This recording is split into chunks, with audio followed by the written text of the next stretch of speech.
GST నుంచి రైతులకు కాస్త ఊరట లభించింది. అన్నదాతకు సంబంధించిన 2 అంశాలపై పన్ను రేటును తగ్గించింది జీఎస్టీ కౌన్సిల్. గతంలో 12% పరిధిలో ఉన్న ఎరువులను 5% పరిధిలోకి, 28%గా ఉన్న ట్రాక్టర్ల విడి భాగాలను 18%లోకి చేరుస్తూ నిర్ణయం తీసుకుంది. వ్యవసాయ ఉత్పత్తిని పెంచడంతో పాటు రైతుకు మేలు చేసే దిశగా ఈ రెండింటిపై పన్ను తగ్గించినట్టు జైట్లీ తెలిపారు. ఎరువులపై జీఎస్టీ పన్నుపోటును తగ్గిస్తూ రైతులకు తీపి కబురు అందించింది కేంద్రం. రైతు ప్రయోజనాల దృష్ట్యా ఎరువులపై ఉన్న 12% జీఎస్టీని 5%కి తగ్గించారు. ప్రస్తుతం ఆయా రాష్ట్రాల్లో ఎరువులపై 0 నుండి 6% పన్ను ఉంది. అయితే మొదట ఎరువులపై 12% పన్ను విధిస్తూ నిర్ణయం తీసుకున్నారు. దీంతో ఏపీ, హర్యానా, పంజాబ్ వంటి రాష్ట్రాల్లో యూరియా, డీఏపీ 50 కిలోల సంచుల ధర 30 నుంచి 150 రూపాయల వరకు పెరుగుతాయని ఆందోళన వ్యక్తమైంది. ఎరువులపై జీఎస్టీని తగ్గించాలని కేంద్ర ప్రభుత్వానికి చాలా విజ్ఞప్తులు అందాయి. దీంతో ఎరువుల మంత్రిత్వ శాఖ ఈ అంశాన్ని జీఎస్టీ మండలి దృష్టికి తీసుకెళ్లింది. దీంతో ఎరువులను 12% స్లాబ్ నుంచి 5%కి మార్చారు. జీఎస్టీ మండలి నిర్ణయంతో ఎరువుల ధరలు గణనీయంగా తగ్గుతాయని కేంద్ర ఎరువులు, రసాయనాల మంత్రి అనంత్ కుమార్ వెల్లడించారు. యూరియా, డీఏపీ, ఎంఓపీ, మిశ్రమ ఎరువుల ధరలు తగ్గడం ద్వారా రైతులపై దాదాపు 1261 కోట్ల భారం తగ్గుతుందన్నారు.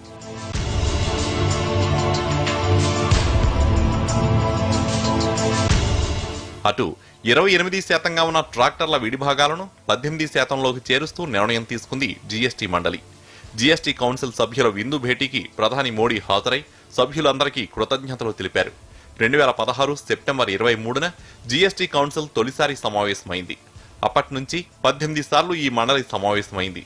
విస్తృతమైన అంశాలపై కూలంకషంగా చర్చించి 5, 12, 18, 28% పన్ను పరిధిని నిర్ణయించింది. జీఎస్టీ అమలుతో ఆంధ్ర, ఒడిశా సరిహద్దులో గల పురుషోత్తమపురం ఇంటిగ్రేటెడ్ చెక్ పోస్ట్ మూతపడింది. ఏకీకృత పన్ను విధానంలో భాగంగా గత అర్ధరాత్రి నుంచి కేంద్ర ప్రభుత్వం జీఎస్టీ పన్ను విధానాన్ని అమలు చేయడంతో పాటు దేశంలో ఉన్న చెక్ పోస్టులన్నీ మూసివేయాలని ఆదేశాలు జారీ చేసింది. దీంతో ప్రస్తుతానికి అక్కడ పనిచేసే విభాగాల్లో ముఖ్యమైన వాణిజ్య పన్నుల విభాగాన్ని రద్దు చేస్తూ ఆయా అధికారులను, సిబ్బందిని కమిషనర్ కార్యాలయంలో రిపోర్ట్ చేయాలంటూ ఆదేశాలు జారీ చేసింది. దీనికి సంబంధించి మరింత సమాచారం మా ప్రతినిధి సీనుబాబు అందిస్తారు. ఆంధ్ర, ఒరిస్సా సరిహద్దుల్లో 30 ఏళ్లుగా సేవలందించిన పురుషోత్తమపురం ఇంటిగ్రేటెడ్ చెక్ పోస్ట్ గత అర్ధరాత్రితో మూతపడింది. ఏదైతే కేంద్ర ప్రభుత్వం నిర్ణయం తీసుకుందో జీఎస్టీ పన్ను విధానం వల్ల ఈ చెక్ పోస్టుల అవసరం మరి ఇంక లేదని చెప్పి కేంద్ర రాష్ట్ర ప్రభుత్వాలు జీవోని విడుదల చేసిన ఈ జీవో మేరకు ఇక్కడ పనిచేస్తున్న సిబ్బందిని అంతా కూడా వివిధ ప్రాంతాలకి, వివిధ డిపార్ట్మెంట్ల వారిగా వివిధ ప్రాంతాలకు తరలించడం జరిగింది. ఈ పురుషోత్తమ చెక్ పోస్టుకు సంబంధించి ఎంతమంది ఇక్కడ పనిచేస్తున్నారు, వాళ్ళని ఎక్కడెక్కడికి ప్రభుత్వం బదిలీ చేయడం జరిగింది? ఇంటిగ్రేటెడ్ చెక్ పోస్ట్లో మా కమర్షియల్ ట్యాక్స్ తరఫున 36 మంది పనిచేస్తున్నారు. అందులో వాళ్ళని సిటీఓ గారు కమిషనర్కు రిపోర్ట్ చేయమన్నారు. అలాగే Vizianagaram deputy commissioner, Vizag deputy కమిషనర్కు రిపోర్ట్ చేయమన్నారు. వాళ్ళందరినీ రేపు వాళ్ళందరూ కూడా రేపు రిపోర్ట్ చేస్తారు. అక్కడ రిపోర్ట్ చేసిన తర్వాత ఆయా ఖాళీలను బట్టి వాళ్ళు పోస్టింగ్స్ ఇస్తారు. ఈ ఇంటిగ్రేటెడ్ చెక్ పోస్ట్ ద్వారా మన ప్రభుత్వానికి ఏటా ఎంత ఆదాయం వచ్చేది, ఈ ఆదాయం భవిష్యత్తులో కూడా గవర్నమెంట్కి వచ్చే అవకాశం ఉంది? 4 నుంచి 5 కోట్ల సంవత్సరానికి ఇంటిగ్రేటెడ్ చెక్ పోస్ట్ ద్వారా ఆదాయం వస్తుంది. 40-50 లక్షలు నెలకు వస్తుంది. డెఫినెట్గా మనకు ఈ ఆదాయము జీఎస్టీలో కూడా వస్తుంది. మొబైల్ టీమ్స్ పెడతారు, గవర్నమెంట్ మొబైల్ టీమ్స్ పెట్టి చెకింగ్ చేస్తారు. దాని ద్వారా అరికడతారు. ఏదన్నా రోజుకి ఎన్ని వాహనాలు ఈ చెక్ పోస్ట్ ద్వారా రాష్ట్రంలో ప్రవేశించడం కానీ రాష్ట్రం నుంచి వెళ్ళడం కూడా జరిగాయి, తనిఖీలు ఏ విధంగా జరిగాయి, ఇప్పుడు ఎలా ఉంది రేపు నుంచి? అంటే రోజుకు ఈ చెక్ పోస్ట్ కూడా సుమారుగా 3,000-3,500 ఇన్కమింగ్, అవుట్ గోయింగ్ వెహికల్స్ వెళ్తుండేవి. వాటికి సమగ్రంగా తనిఖీ చేసేవారు. డాక్యుమెంట్స్ అన్నీ సరిగా ఉంటే గేట్ పాస్ ఇచ్చి పంపడం జరుగుతుండేది. జనరల్గా అంతా అప్డేట్ అయ్యి డాక్యుమెంట్స్ సరిగానే ఉండేవి. ఈ 4 కోట్లు 5 కోట్ల రెవెన్యూ కూడా లాస్ట్ ఇయర్ గత మార్చి వరకు 4,72 లక్షల రెవెన్యూ వచ్చింది. ఏదైనా డాక్యుమెంట్స్లో తేడాలు ఉండి ఏదైనా తప్పుడు డాక్యుమెంట్స్ ఉంటే కలెక్ట్ చేసిన రెవెన్యూ.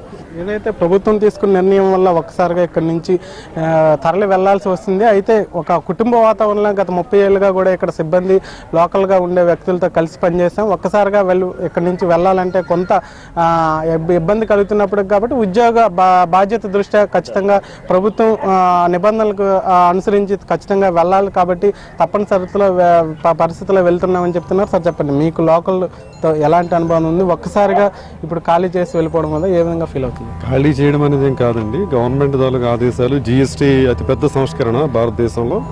ఇది జీఎస్టీ అనేది ప్రపంచం మొత్తం 132 దేశాల అమల్లో ఉంది. ఇది మన భారత ప్రభుత్వం రేపు ఈ మిడ్ నైట్ నుంచి వస్తున్నటువంటి ఒక మంచి సంస్కరణ కాబట్టి దాన్ని అందరూ కూడా ఆహ్వానించదగ్గ పరిణామం. దీనివల్ల అందరూ కూడా ట్యాక్సెస్ అనేవి తగ్గుతాయని చెప్పి ఉంది కాబట్టి అందరూ కూడా బాగానే ఉంటుంది. రేట్లను తగ్గుతాయి కొన్ని విషయాల్లో, అదంతా చూడాలి మరి తర్వాత. అంటే కొన్ని లోటుపాట్లు ఉన్నప్పటికి కూడా అతి కొద్ది కాలంలో దీని యొక్క ఇది విషయం తెలుస్తుంది. అందువల్ల ప్రాబ్లం అయితే మాత్రం ఏముండదు. అంటే ఇంటిగ్రేటెడ్ చెక్ పోస్ట్ పరిసర ప్రాంతాల్లో కిల్లీ షాపులు కానీ, కిరాణా షాపులు కానీ, లేదంటే కాఫీ టీ ప్రైవేట్ సెక్టర్ పరోక్షంగా ఆధారపడుతున్న వాళ్ళ పరిస్థితి ఎలా ఉంది? వాళ్ళతో ఇబ్బందికరమైన వాతావరణమే, కానీ తప్పదు. ఇది గవర్నమెంట్ తాలూకు ఆర్డర్స్ కాబట్టి మనకి జీఎస్టీ రిజైమ్లో చెక్ పోస్టులు అనే ప్రసక్తి లేదు కాబట్టి చెక్ పోస్టులు ఎత్తమని గవర్నమెంట్ ఆర్డర్స్ కాబట్టి వాటిని మనం చేయాల్సిందే, అమలు చేయాల్సిందే.